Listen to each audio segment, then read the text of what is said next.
They call it the old, grayed forgotten stretch of forest road just outside Beattyville, Kentucky, where a heavy, unsettling feeling settles in as soon as the sun goes down.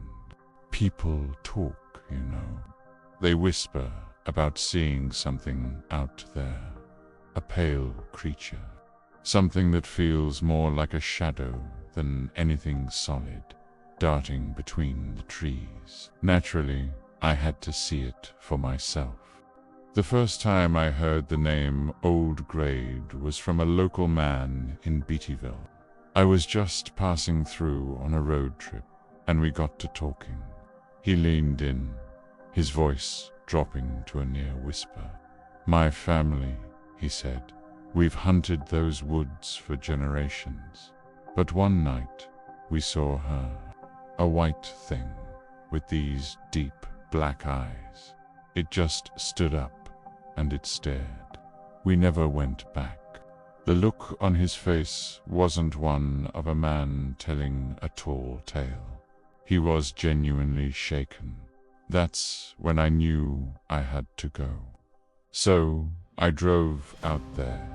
It was late October, just as evening was turning to night. I wanted to get everything on film. The road itself was just what you'd expect narrow, a rough mix of gravel and packed dirt.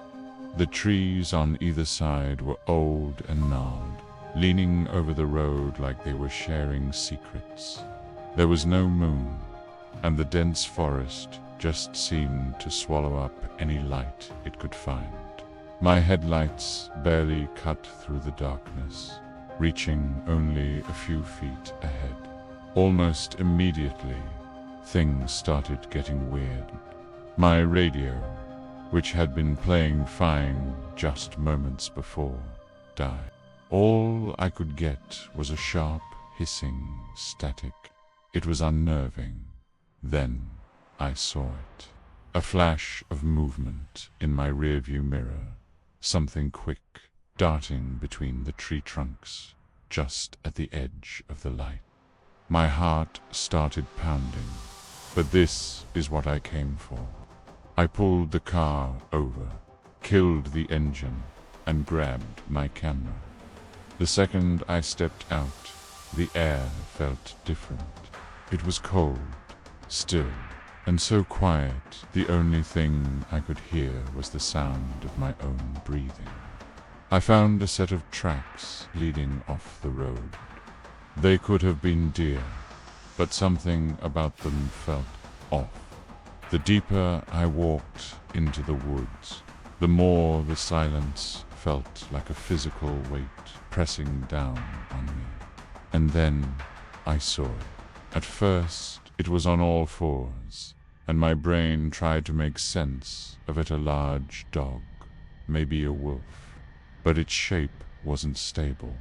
It began to shift, its body elongating in a way that defied anatomy. Its limbs twisted and contorted, and then it stood up on two legs. Nothing about it made any sense. It was impossibly tall, with pale, almost translucent white skin stretched taut over its frame. Its eyes were just black, empty pits. It tilted its head, a slow, unnatural movement, and cocked one of its long arms.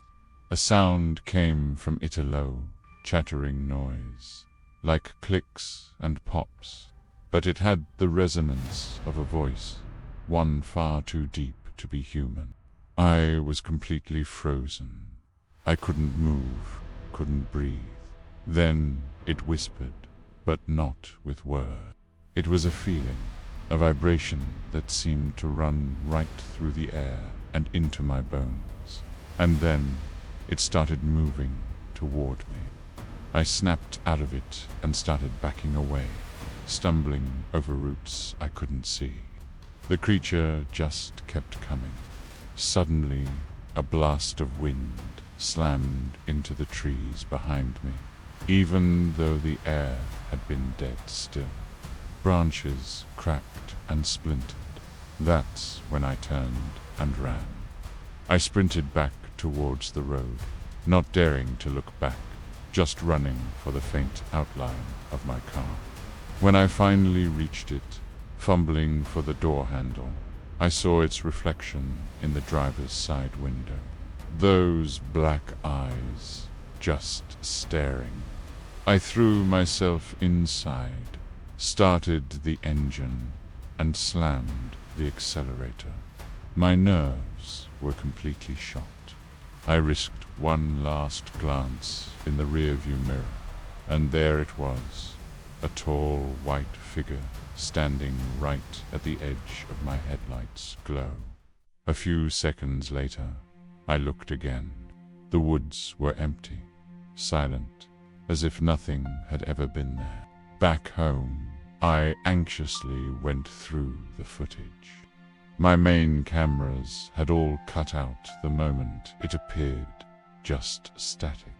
But on a secondary camera, I found one single, usable frame. It's blurry, but it's there. A pale face, half hidden behind branches.